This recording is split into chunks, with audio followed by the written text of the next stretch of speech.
Hello, this is Sherman Blackwell, and welcome to today's program presented by Singing River Mental Health. Thank you for joining us today. We are so appreciative to be able to get to come via the media to talk to you about issues concerning mental health and showcase some of our programs and talk about events that come forward. But primarily, it's basically to let you know that you have a friend at Singing River Mental Health and the community available to you 24 hours a day, 7 days a week. We are very proud of our staff, very proud of the people that work hard to make a quality mental health center for our region, which is Jackson and George County. And we've recently been selected by the state to be one of three. There are 15 community mental health centers in the state of Mississippi, and we've been selected as one of three to pilot certain programs that are happening by the fall of this year. And so we're excited about that, and I want to share that good news. You don't just get randomly picked, and they picked us because of the quality and the professionalism, and these are their words, that Region 14 Singing River Services provides. The number you see on the screen there is available to you 24 hours a day, 7 days a week.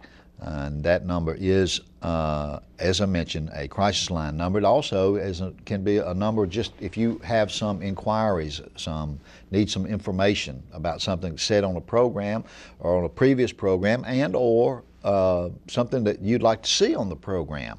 We'd like to take that call. Today, the other day, a lady asked me a point-blank question. She said, her interrogative was, why do people kill themselves? And that thought has kind of stuck with me, and I guess all of us have at one point are known of or have a family member or extended or a friend that has been in that situation where they actually took their life. Maybe you know someone who attempted to take their life. But the question, I thought here in a general sense, of course the lady just knew what kind of work it did, and she just, why do people kill themselves? And I could tell that she went on, we had conversation, had some pain because of issues, and still hadn't had any particular answers. And today I'd like to talk about that a little bit. Why do people kill themselves? Most of the time, people who complete the act of suicide are depressed. They are depressed, or they have some type of depressive illness, because it seems obvious, but it merits saying, healthy people do not kill themselves. When people are emotionally healthy, they don't kill themselves. As a rule, a person who has depression does not think like a typical person. Doesn't think like a typical person who's feeling good.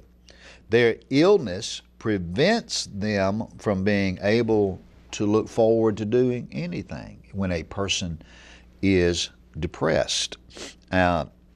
The only thing that many times they think about, all they can think about is now, and they've lost the ability to imagine their future. Their world begins to close in on them, begins to narrow in, and many times they don't realize that they are suffering from a treatable illness, such as depression, and they feel like they can't be helped. They feel like they can't be helped. Seeking help may not be something that comes into the mind of the person with depression. And in fact, the data illustrates that most of the time people wait too late, too long to get assistance. And that's why it's important for the community at large for us to know the signs of depression, to be able to get people connected with someone to talk to about their depression. If necessary, to get them to see a physician, maybe their own personal family physician.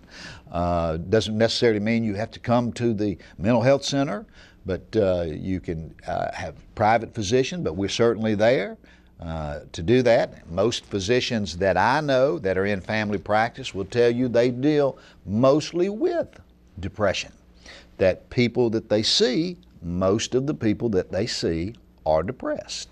And it's very treatable, and that's why it's important for us as a community to get the word out that there is assistance, there is help. Many times people who feel like they have no hope, they do not think of the people around them, their family, their friends, because of their illness. Sometimes, and suicide can be seemingly the most selfish of all acts whenever family members continue to suffer because of the loss.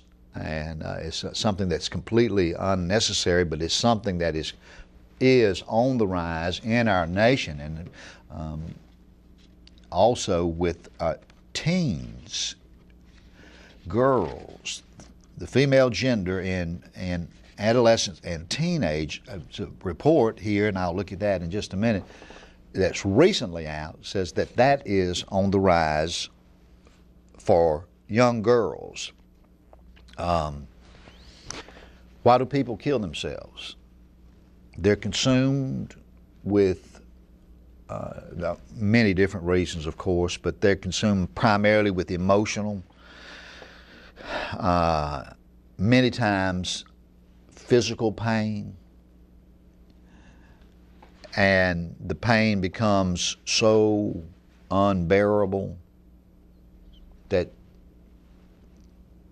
they don't want to die, but it's the way to relieve them of their pain. If you've seen enough, if you've read enough in the aftermath of what the individual who committed suicide, and in a general sense, and the kind of notes when they leave them, the kinds of things that lead up to indicate they just can't bear the pain anymore.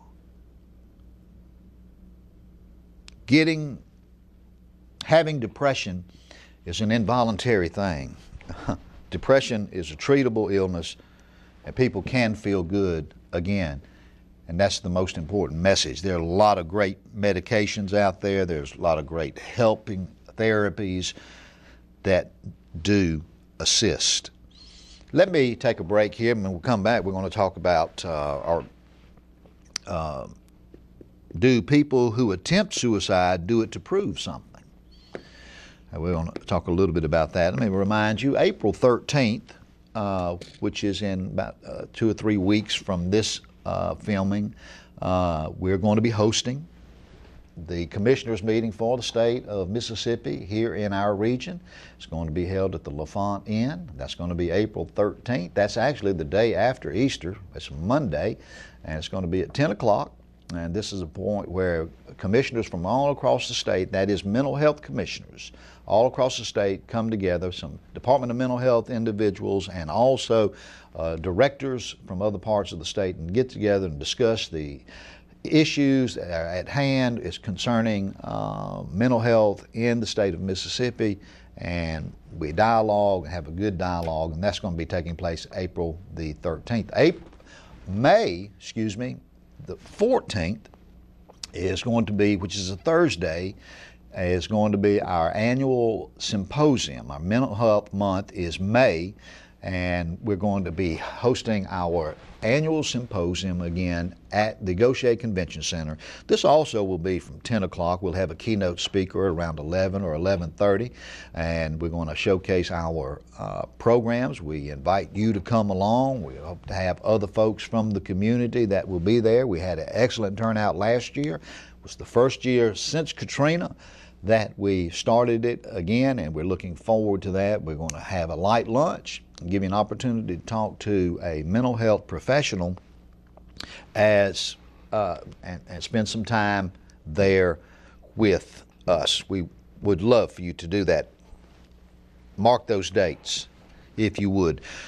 Do people who attempt suicide do it to prove something? Certainly it's a cry for help, isn't it? Obviously. And it should never be ignored. An attempted suicide is a cry for help and indicates that there's something terribly wrong here and somebody needs to help. Every suicide attempt needs to be taken very, very seriously. Can a suicidal person mask their depression with happiness? Can a person who is suicidal act like they're happy? Well, you say, well, certainly.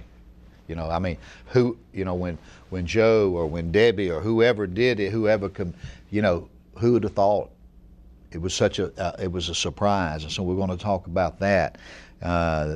There's so many things that we need to look for and so many indicators that a person who is contemplating a suicide attempt will let you know. And we've got a few of those that we're going to talk about. In fact, there are twice as many suicides in this nation as there are homicides. And we're going to look at some of the little hints when we come back that give you an idea of what to look for. I know this seems like a real morbid kind of subject, but it's important that the whole community get involved and that we understand and educate ourselves about how to intervene and how to assist people to get better and let them know with information, with caring, with professionalism, with medication, whatever the means are, that depression is very treatable disease, and we need to educate ourselves and our community on that. Depression affects more people that will have cancer and heart disease this year. It's that prevalent. It's that prevalent. This is Sherman Blackwell. Thanks for joining us today. I'm going to come back after this commercial break and we're going to talk some more about things concerning suicide and depression. We'll be right back. Hello, this is Sherman Blackwell. Welcome back to the second half of today's program. Today, not too long ago, a person came up to me and asked me, why do people kill themselves? And of course, no one knows the exact answer, the precursors to these kinds of things. What we do know is that 90% of all people who commit suicide have some type of depressive disorder, and by and large it is preventable.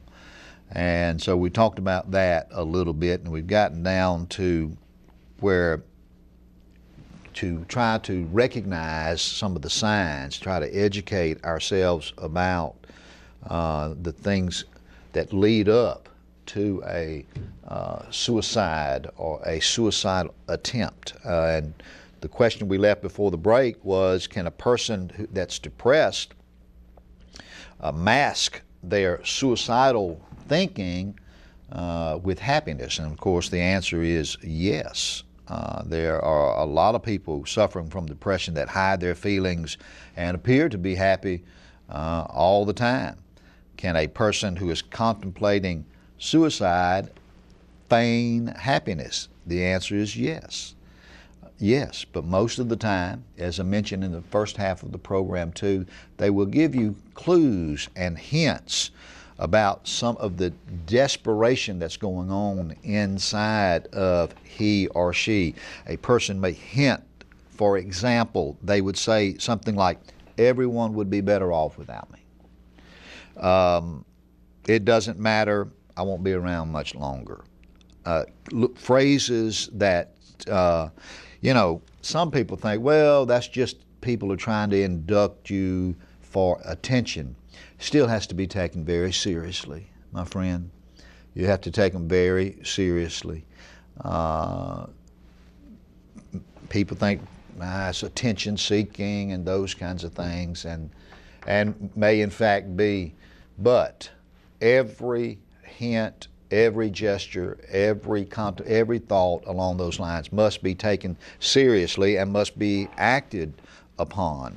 It is estimated that 80% of the people who die of suicide mention it to a relative or to a friend before dying. 80%. And they think back. So other things that you need to be aware of, if someone all of a sudden loses interest in things that they formerly enjoyed doing, some of them have preoccupation with death, start talking about things that are morbid, lose interest in individuals that they care about, start giving things away. Giving things away. Here, I'm not going to need this any longer. I'm not going to need this. Having a lot of accidents. People having a lot of accidents, or in people engaging in risk-taking, doing things that are kind of on the edge, that's completely out of character for this person, for he or she, like speeding or reckless driving, those kinds of things, or just a general carelessness. These are some real strong signs that an individual is at least has contemplated hurting, doing harm to themselves. So those are things that you need to be aware of, and those are things that if you hear should throw up a red flag.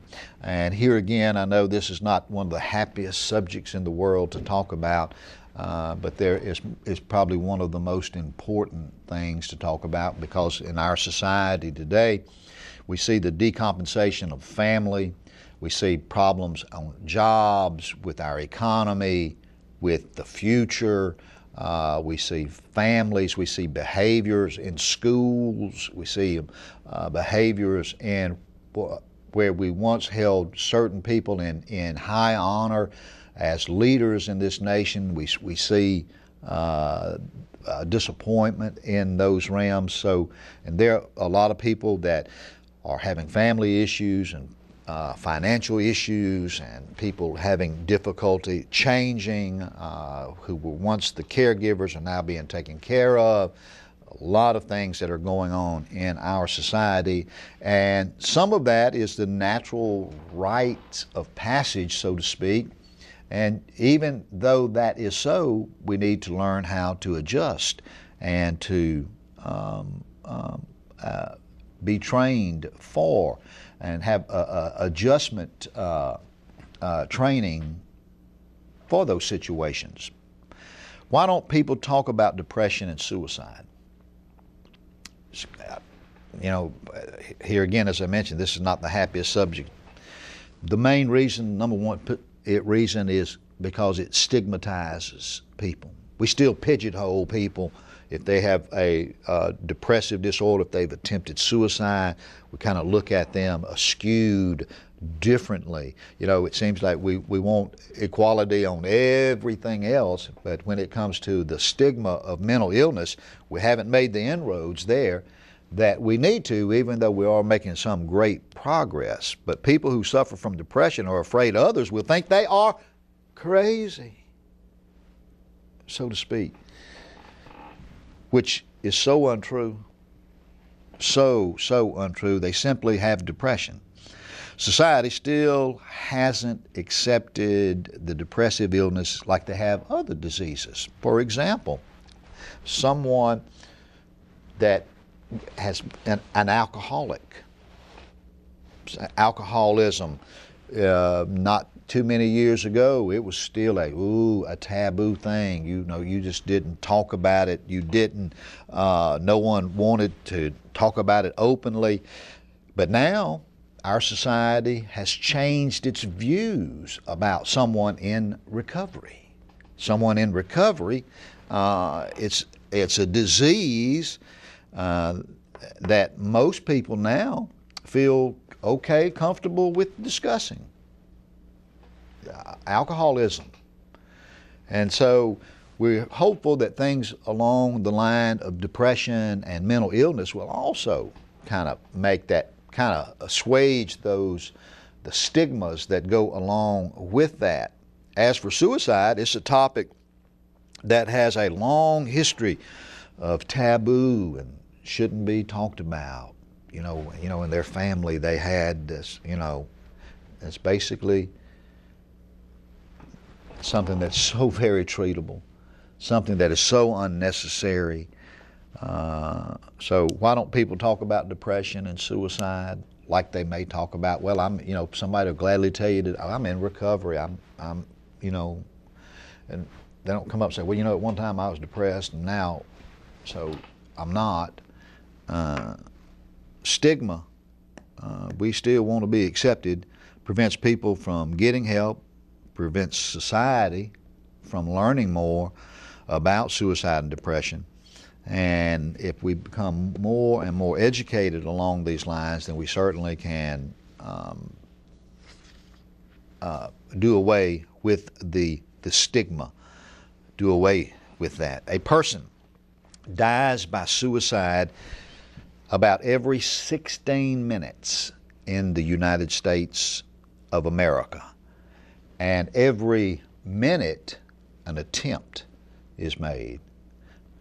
A person dies because of a suicide event every 16 minutes in the United States of America. And an attempt is made every minute. 30 attempts will be made from the time of the beginning to the end of this program. 90% of all people who die by suicide have a diagnosable psychiatric disorder at the time of their death. So help is available. Help is readily available. Talking about youth, and it seems to be more and more prevalent among young people. Suicide is the third leading cause of death among all those from age 15 to 24. Whether you live downtown or uptown, no matter what your race, your religion, your creed, whatever, it affects, transcends race, religion, education, good times, bad times. Suicide is something that we can be educated more and more on, and I certainly invite you to give us a call. We'd be glad to send you a pamphlet. We'd be glad to put you in touch with someone that you can talk to about the issues and help to assuage the stigma that goes along with that. And I know it's not a happy, popular subject to talk about, but it's something that's around us every day. If you know a local law officer or someone along those lines, they can certainly tell you about the kind of issues that evolve around suicide. The number you see on the screen is available to you 24 hours a day, 7 days a week. If you'd like some information or more information about what we discussed on the program today, if you'd like to get some information in your hands and so that you can put it out in the hands of a loved one, we'd be glad to get you that information also.